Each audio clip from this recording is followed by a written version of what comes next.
Bapak, Ibu, Saudara, di pagi hari ini kita akan belajar firman Tuhan. Kita akan mendengarkan firman Tuhan. Dan firman Tuhan hari ini berbicara tentang jaga pikiran kita. Sama-sama katakan dengan saya harus menjaga.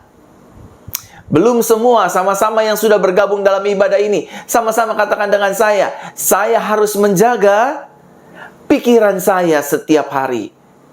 Saya harus menjaga pikiran saya setiap hari. Mari kita lihat satu kebenaran firman Tuhan yang terambil dalam 1 Korintus pasal yang pertama, ayatnya yang ke-30. 1 Korintus pasal yang pertama, ayatnya yang ke-30. Dikatakan demikian bagi kita bersama di pagi hari ini.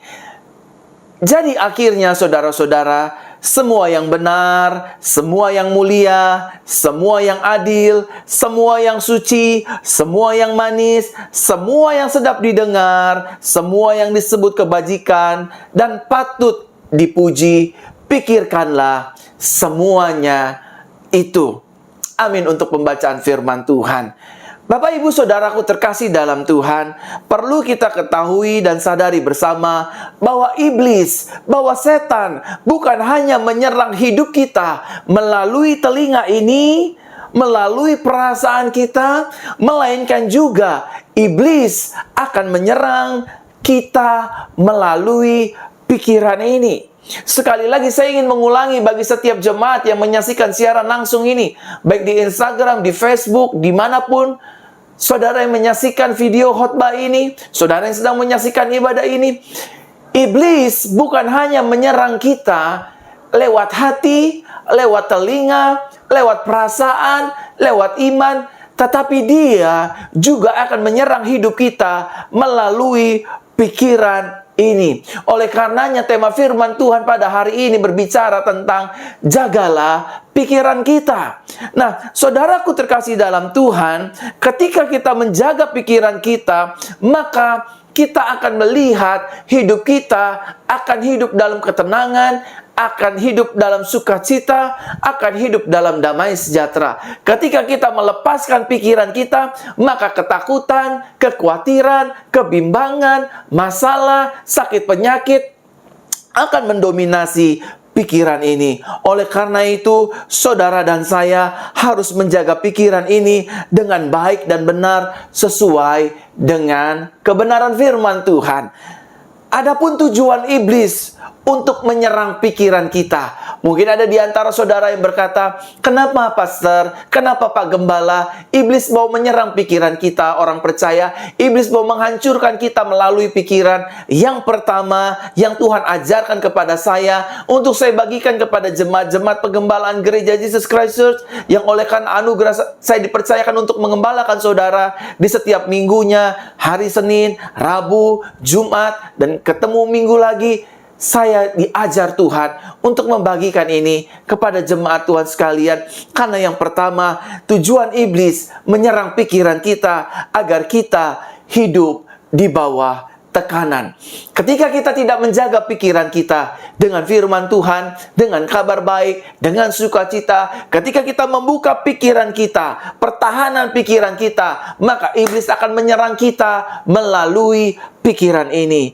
Kamu tidak layak, kamu seorang pendosa, dosamu cukup banyak, kamu baru saja melakukan pelanggaran, kamu baru saja melakukan kesalahan, suamimu baru saja engkau hianati, istrimu baru saja engkau selingkuhi, engkau sering memukul anak-anakmu, usahamu tidak akan berhasil, daganganmu tidak akan pernah laku, pandemik tidak akan pernah berhenti dan berakhir.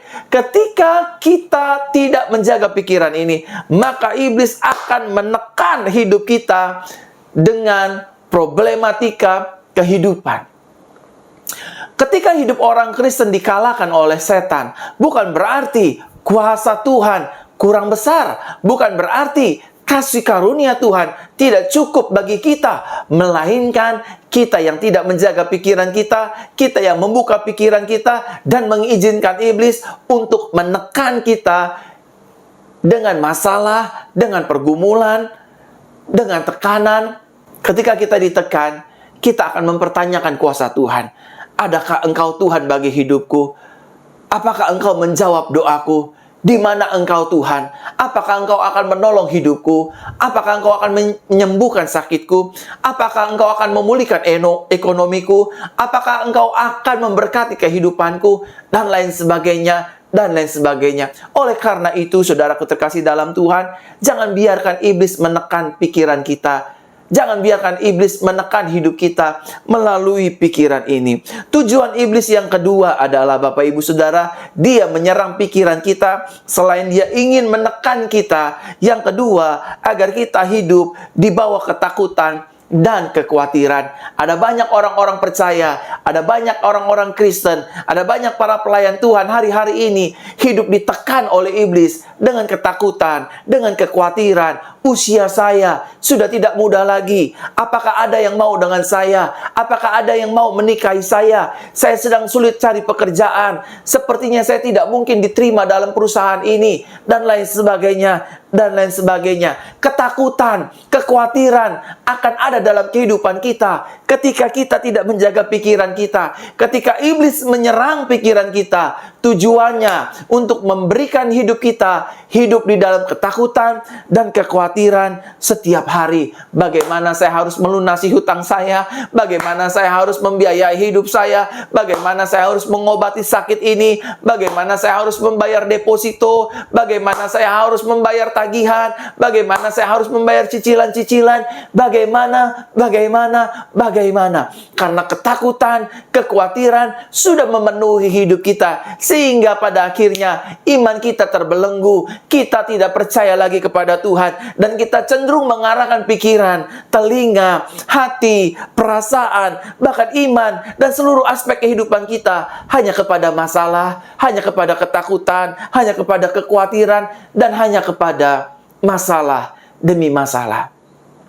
Saudaraku terkasih dalam Tuhan, di minggu pertama ini, saya ingin mengajak Bapak Ibu Saudara, ayo, jangan biarkan pikiran kita ditekan oleh iblis, ditekan oleh setan. Jangan biarkan pikiran kita diserang oleh setan, sehingga pada akhirnya kita hidup di dalam kekhawatiran dan ketakutan.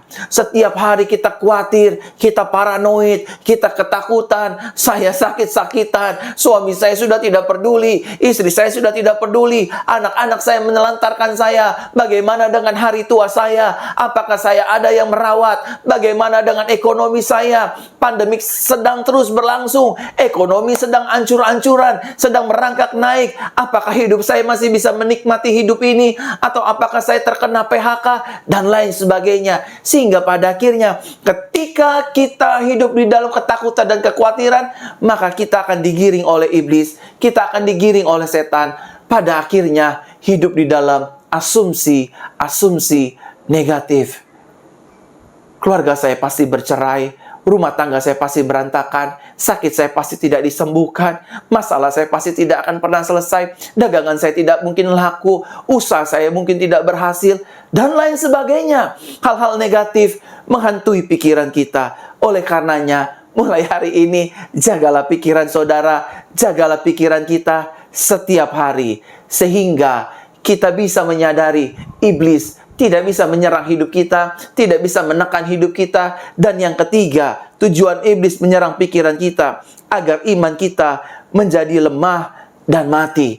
Saudaraku terkasih dalam Tuhan, ingatlah firman Tuhan. Dalam Injil Yohanes pasal 10 ayat 10a dikatakan, iblis datang untuk mencuri, membunuh, dan membinasakan. Dia curi perhatian kita, dia bunuh iman kita, dia binasakan hidup kita untuk selama-lamanya. Oleh karena itu, jagalah pikiran ini agar iblis tidak membuat dan mematikan iman kita kepada Kristus Yesus. Orang yang tidak menjaga pikirannya, maka imannya akan menjadi lemah. Dia akan diperhadapkan dengan fakta-fakta dunia, dengan realita, dengan kenyataan. Saya ini orang yang mandul, saya orang yang tidak bisa punya anak, saya orang bekas bandar narkoba, saya mantan residivis, mana ada kantor perusahaan yang mau menerima saya, badan saya penuh tato, saya orang yang gagal, dan lain sebagainya. Sehingga pada akhirnya iman kita terbelenggu, iman kita menjadi lemah, iman kita berpaling, yang tadinya tertuju kepada Yesus, akhirnya iman kita tertuju kepada kegagalan, kekhawatiran, tekanan, dan kelemahan iman kita. Saudaraku terkasih dalam Tuhan, mari jaga pikiran kita. Sama-sama katakan dengan saya harus menjaga pikiran saya. Belum semua, saya harus menjaga pikiran saya. Amin. Belum semua, sama-sama katakan dengan saya harus menjaga pikiran saya. Saya tidak boleh melepaskan pikiran saya, tapi saya harus menjaga pikiran saya. Pertanyaannya, Bapak Ibu Saudaraku terkasih dalam Tuhan, yang menyaksikan siaran langsung ini, yang menyaksikan kabar baik ini, yang menyaksikan ibadah ini, mengapa kita harus menjaga pikiran kita? Jawabannya sungguh sederhana, Bapak Ibu Saudara. Karena pikiran kita adalah tempat peperangan. Sama-sama katakan dengan saya. Pikiran saya adalah tempat peperangan. Selain mata, selain hati, dan selain telinga, pikiran juga adalah salah satu pintu untuk kita, untuk saudara dan saya, menerima hal baik dan hal-hal yang buruk. Pikiran ini akan menjadi tempat peperangan. Kalau saudara menerima kabar baik, maka pikiran saudara menjadi baik, hidup saudara menjadi baik. Ketika saudara membiarkan pikiran ini diisi dengan hal-hal negatif, tekanan kehidupan, maka saudara sepanjang hari ini kita akan hidup sesuai dengan pikiran kita. Kita akan hidup di dalam kenegatifan, kita akan hidup di dalam rasa pesimis, kita akan hidup di dalam kegagalan, kita akan hidup di dalam kesia-siaan, karena kita membiarkan pikiran kita terbuka lebar untuk iblis menyerangnya, untuk iblis menekannya, sehingga kita dikuasai oleh ketakutan, kekhawatiran, kepanikan, kecemasan, kebimbangan. Padahal Tuhan tidak memberikan itu semua ke dalam hidup kita. Justru sebaliknya, Tuhan Bapa di surga, Roh Kudus memberikan saudara dan saya roh damai sejahtera, roh sukacita, roh kelemah lembutan, kelimpahan, roh ketenangan, bukan roh ketakutan. Saudaraku terkasih dalam Tuhan, pikiran kita adalah tempat peperangan kita. Oleh karenanya, jangan izinkan pikiran kita diintimidasi oleh setan. Jangan izinkan pikiran kita diintimidasi oleh iblis. Para pengusaha-pengusaha, dengarlah pesan ini baik-baik. Jangan biarkan pikiranmu diintimidasi oleh iblis. Pak, usaha saya lagi lemas, usaha saya lagi lesu, dagangan saya sedang sepi, sepertinya tidak ada penjual. Saya adalah orang yang ada di lapangan setiap hari, dagang sulit, ekonomi sedang sulit. Jaga pikiranmu, jangan sampai iblis menekanmu, jangan sampai iblis membutakan pikiran kita dengan hal-hal negatif yang tidak membangun, kabar buruk yang tidak bertanggung jawab. Para jemaat Tuhan yang saya kasihi, kalau hari-hari ini engkau sedang sakit, mengalami kelemahan tubuh, jaga pikiranmu agar hidupmu disembuhkan Tuhan, agar sakitmu dipulihkan, agar masa depanmu mendapatkan masa depan yang indah di dalam Kristus. Buat setiap jemaat Tuhan yang sedang mencari pekerjaan, jagalah pikiran kita agar tetap positif, agar tetap sesuai dengan kebenaran firman Tuhan.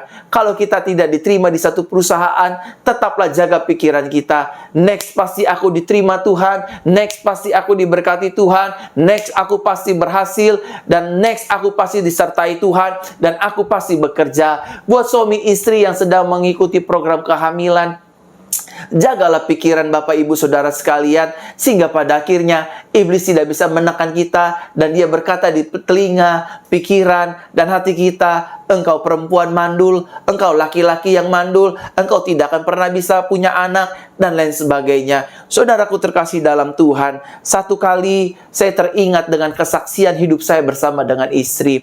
Satu kali Bapak Ibu Saudara, saya memiliki pergumulan. Saya berdoa kepada Tuhan, Tuhan, saya sudah menikah dengan istri saya, Pastor Mega Wistastim.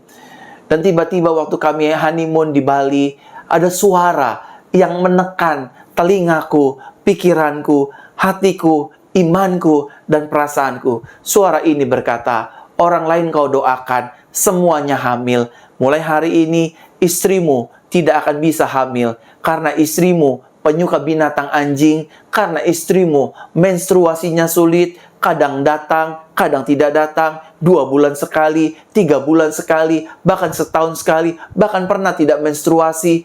Dan terlebih lagi, dokter mengatakan, istrimu sulit untuk memiliki keturunan. Saudara, saya jaga pikiran saya jaga hidup saya mengingat firman Tuhan. Firman Tuhan berkata, beranak cuculah, bertambah banyaklah, penuhilah bumi ini. Saya buang jauh-jauh intimidasi iblis, tekanan iblis, kekhawatiran, kebimbangan. Saya bilang kepada istri saya, sayangku, saya percaya Tuhan menjadikan kita kepala bukan ekor, naik dan tidak turun. Dan Tuhan menjadikan kita keluarga yang diberkati, bukan keluarga yang gagal. Hari ini aku perkatakan, kandunganmu subur, kandunganmu diberkati, dan kita akan memiliki seorang anak dari Tuhan Yesus Kristus. Saudara, apa yang terjadi? Selang beberapa waktu kemudian, saya sedang pelayanan, istri saya memberikan kabar kepada saya, papi, mami sudah hamil. Tuhan sudah membuka kandungan mami. Lihat saudara, faktanya istri saya menstruasinya berantakan, kadang setahun sekali, kadang 5 bulan sekali, kadang 2 bulan sekali, tidak menentu. Dan terlebih lagi dia mencintai hewan binatang peliharaan anjing. Dia suka mencium, bahkan bulu-bulu anjing sering masuk ke hidung atau ke peranakannya. Tetapi Tuhan kita adalah Tuhan yang besar, Tuhan yang penuh dengan tanggung jawab, Tuhan yang penuh dengan mujizat, Tuhan yang penuh dengan belas kasih, Tuhan yang tidak mengingkari janjinya. Kalau dia berfirman, maka firman-Nya iya dan amin. Saya jaga pikiran saya percaya pikiran saya adalah tempat pertempuran antara kabar baik dan kabar buruk, antara berita baik dan berita buruk. Saya buang semua jauh-jauh perkataan sia-sia, pikiran pikiran busuk, pikiran buruk, pikiran negatif, pikiran yang tidak memberkati sesuai dengan kebenaran firman Tuhan. Aku tolak di dalam nama Tuhan Yesus. Dan akhirnya hari ini rumah tangga kami dikaruniai seorang putri bernama Lovely Tehila. Dia bukan hanya dikaruniai dalam rumah tangga kami, tapi dia juga diberikan kepintaran, kejeniusan, kecerdasan. Kalau hari ini saya mengalami mujizat Tuhan, saya percaya jemaat Tuhan di minggu pertama ini, di bulan Desember ini, akan mengalami juga pengalaman yang sama dalam kehidupan kita bersama, seperti yang Tuhan telah buat dalam kehidupan saya dan rumah tangga saya. Yang setuju katakan amin. Saudara, saya masuk dalam inti khotbah saya hari ini. Pertanyaannya, bagaimana kita dapat menjaga pikiran kita? Pertanyaan kita bersama mungkin, bagaimana Pak Gembala saya bisa menjaga pikiran saya tetap positif, tetap sesuai dengan firman Tuhan, tetap sesuai dengan kehendak Tuhan. Yang pertama, poin yang Tuhan ajarkan untuk kita terima bersama hari ini adalah bagaimana kita dapat menjaga pikiran kita. Yang pertama, dengan cara memberi makan pikiran kita dengan kuasa firman Tuhan. Kalau setiap hari kita memberi makan pikiran kita dengan firman Tuhan, maka apa yang dikatakan firman Tuhan? Firmanku, firmanmu adalah pelita bagi kakiku dan terang bagi jalan-jalanku. Maka pikiran saudara dan saya akan diterangi oleh terang firman Tuhan setiap hari. Kita tidak lagi hidup di dalam kegelapan. Artinya apa? Artinya kita tidak hidup jatuh bangun di dalam dosa. Kita tidak membuat kesalahan yang baru, dosa-dosa yang baru.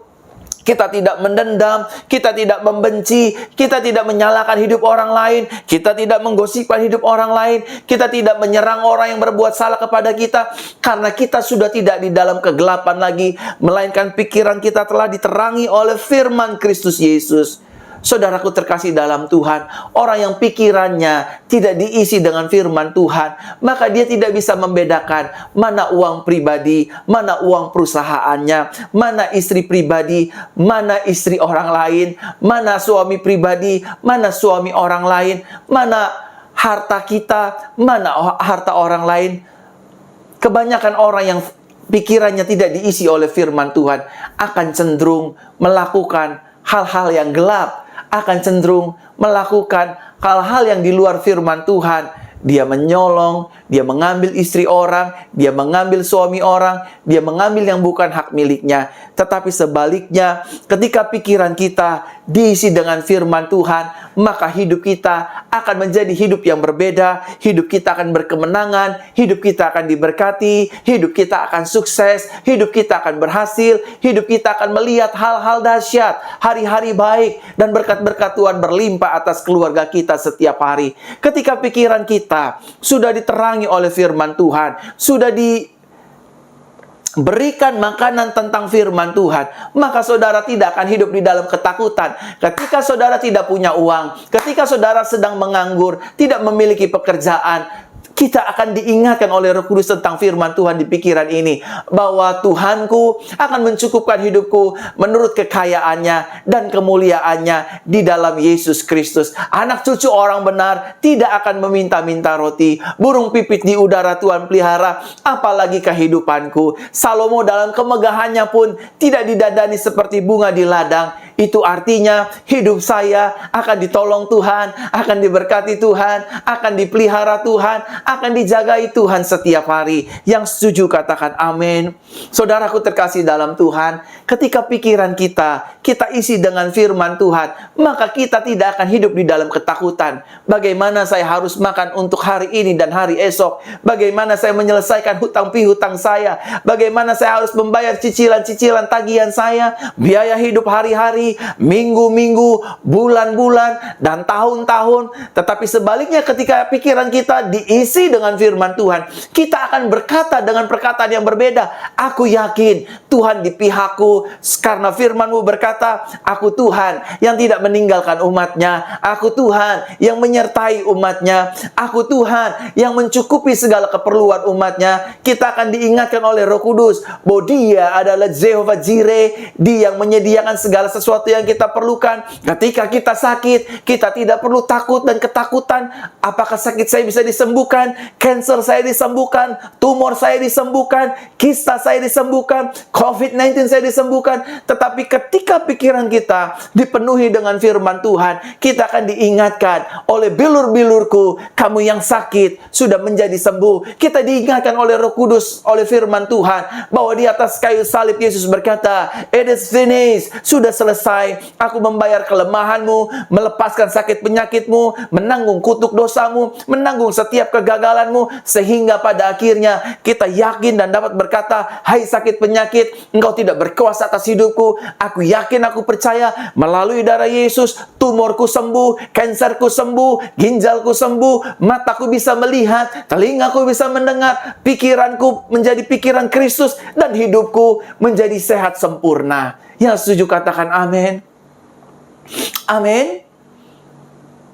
Buat setiap para pengusaha, para pedagang yang menyaksikan siaran ini, video khotbah ini, ketika pikiran kita diisi dengan kebenaran firman Tuhan, maka perkataan kita akan berbeda. Kita tidak akan lagi berkata, ekonomi lagi sulit, situasi keuangan lagi sulit, jualan sepi, usaha sepi, tidak ada yang beli. Tetapi ini semua tidak akan kita ucapkan lagi kalau pikiran kita diisi dengan firman Tuhan. Perkataan kita akan berbeda. Aku yakin Tuhan Immanuel menyertai bisnisku, menyertai pekerjaanku, memberikan aku kekuatan, dan Tuhan berjanji Dia memiliki rencana dan rancangan yang indah. Hari depan yang penuh dengan harapan bagi bisnisku, bagi usahaku, bagi seluruh jualanku. Apa saja yang aku kerjakan, selama aku tidak bimbang, tidak miring ke kiri dan miring ke kanan, Tuhan buat berhasil dan menjadi emas. Yang setuju katakan amin.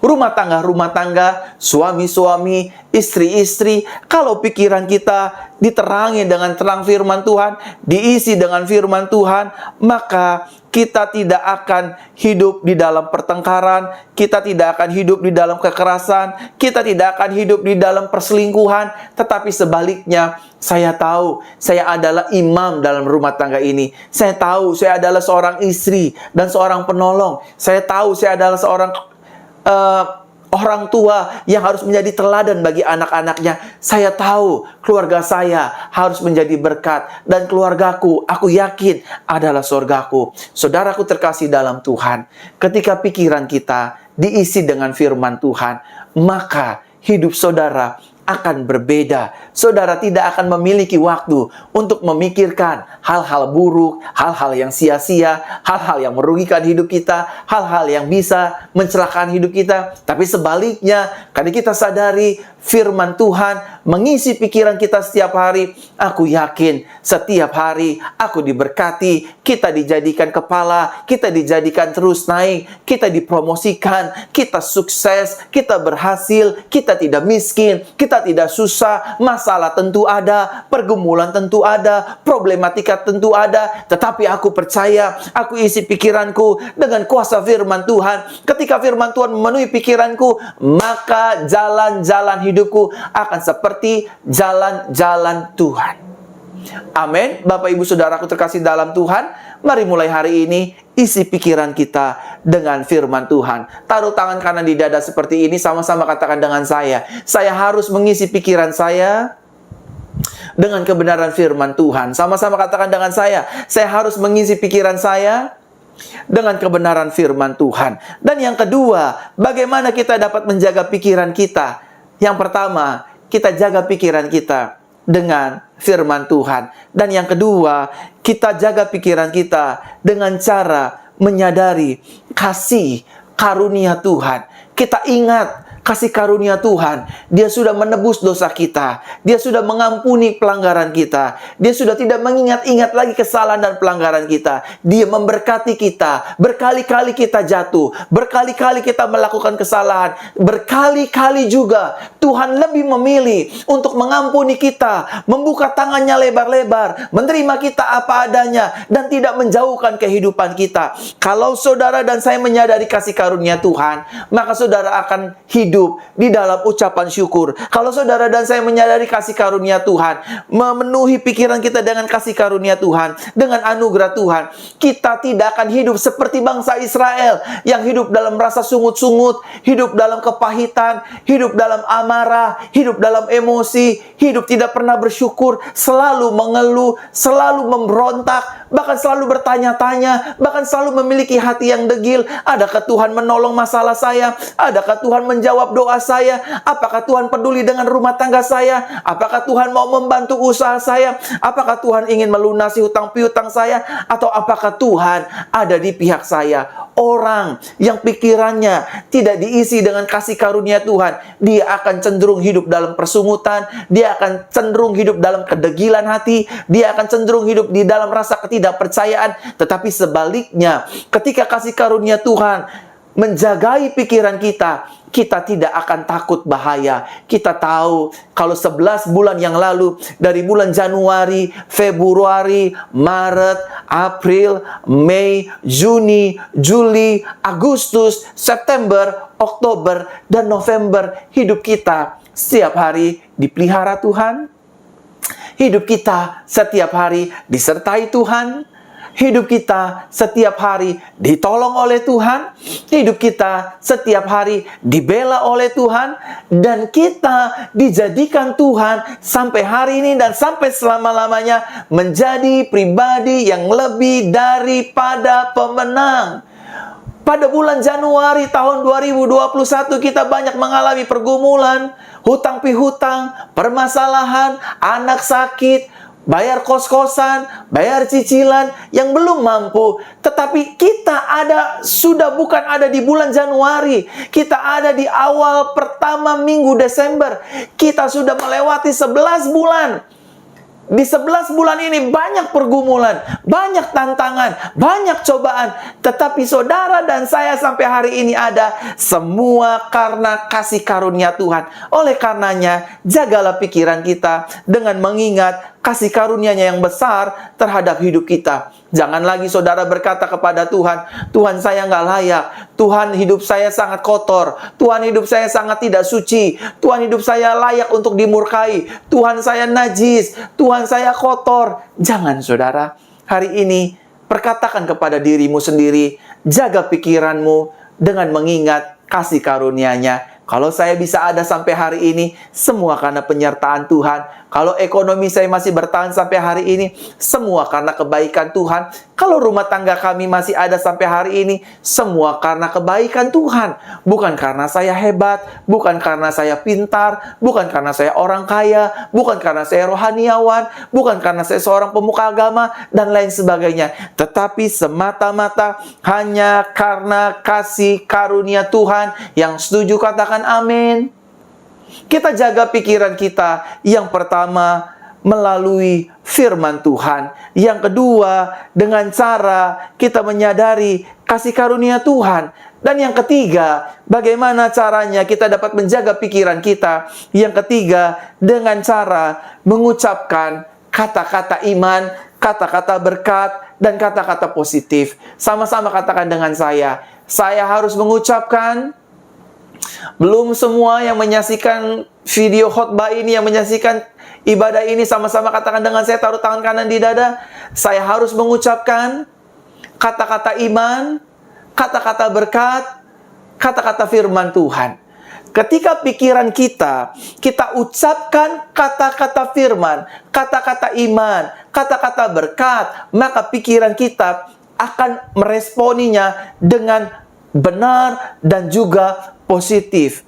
Bangun pagi, mulai bangun, jangan lakukan apapun. Termasuk jangan baca firman dulu, jangan berdoa dulu, tetapi ucapkan kata-kata terbaik dulu buat pikiran kita, buat hidup kita. Tuhan, terima kasih, Engkau besar, Engkau dahsyat, Engkau tak tertandingi, Engkau luar biasa, Engkau penuh kasih ya Bapa, Engkau penuh kebaikan Tuhan Yesus, Engkau penuh dengan kuasa ya Roh Kudus, dan kami percaya sepanjang hari ini hidup kami diberkati, hidup kami sehat, pikiranku positif, pikiranku benar, pikiranku seperti pikiran Kristus.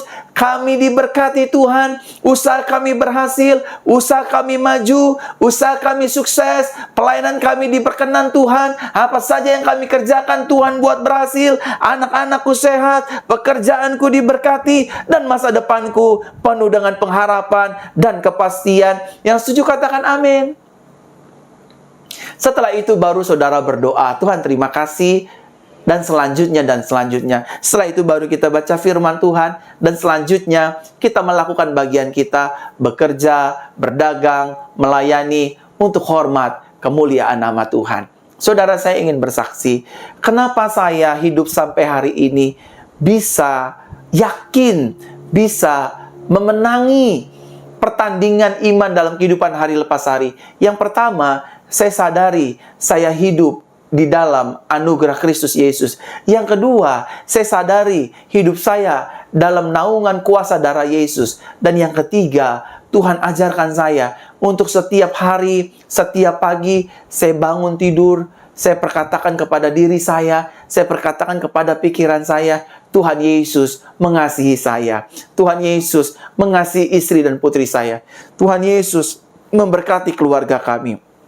Keluarga kami tidak akan pernah berhutang, keluarga kami tidak akan pernah susah, keluarga kami tidak akan pernah miskin, keluarga kami terus jadi kepala, terus naik, terus sukses, terus diberkati, terus berhasil. Bahkan bukan kami yang mencari berkat, berkat mencari kami. Bukan kami yang mencari promosi, tetapi promosi mencari kami. Dan itu saya ucapkan setiap hari, bukan hanya kepada diri saya, tapi juga saya tanamkan di pikiran saya setiap hari. Oleh karenanya, saya selalu mencanangkan kepada Bapak Ibu Saudara, sebelum firman Tuhan disampaikan, letakkan tangan kanan di dada dan ikuti doa bersama-sama dengan saya. Saya adalah anak kesayangan Tuhan Yesus yang dilimpahi kasih Bapa di sorga.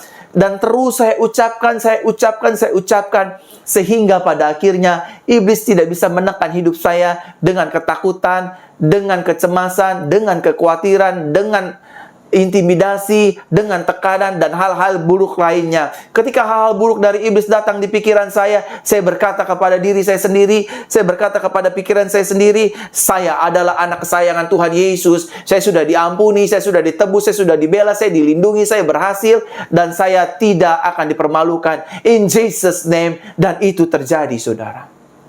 Hari ini, pagi hari ini, pada saat ini, perkatakanlah perkataan-perkataan iman, perkataan positif, kepada pikiranmu.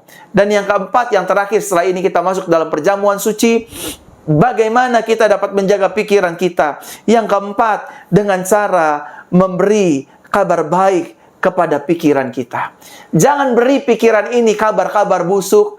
Pandemik masih berlangsung. Pandemik ini tidak akan pernah usai. COVID-19 di mana-mana, ada varian baru, ekonomi sulit, dagang susah, rumah tangga berantakan, dan lain sebagainya yang pada akhirnya hanya membuat iman kita drop, yang pada akhirnya membuat kita terbelenggu dengan kesusahan, dengan kemiskinan, dengan masalah, dengan pergumulan, dengan pertikaian, dengan tekanan, dengan problematika segala kehidupan yang menimpa hidup kita. Tapi hari ini berikan pikiran kita dengan good news, dengan kabar baik, bahwa hari ini hari yang telah dijadikan oleh Tuhan. Hari ini aku melihat bisnisku diberkati Tuhan, daganganku dipromosikan Tuhan, pekerjaanku diangkat Tuhan, nama Tuhan dipermuliakan lewat hidupku, rumah tanggaku, bisnis pelayananku, dan seluruh aspek kehidupanku. Yang setuju katakan amin. Saudaraku terkasih dalam Tuhan, saya memiliki tanggung jawab sebagai gembala saudara di ibadah-ibadah online ataupun di ibadah-ibadah onsite, sebagai hamba Tuhan yang dipercayakan untuk menggembalakan hidup saudara. Saya bertanggung jawab untuk memberikan makanan rohani kepada saudara. Oleh karenanya setiap pagi, setiap siang, saya selalu memberikan good news, kabar baik dari Tuhan untuk saudara. Lewat quotes-quotes kabar baik, lewat video-video kabar baik. Tujuannya agar pikiran saudara, iman saudara, telinga saudara, mata saudara tidak diisi dengan bad news atau kabar buruk lainnya, kabar hoax lainnya, kabar duka cita lainnya, kabar yang menakutkan. Karena ketika pikiran kita sudah diisi dengan kabar baik, maka kita akan berjalan dalam hidup ini dengan kemenangan, dengan sukacita, dengan damai sejahtera, dengan kepastian, dengan pertolongan Tuhan, dan hal-hal positif lainnya. Amin untuk kebenaran firman Tuhan.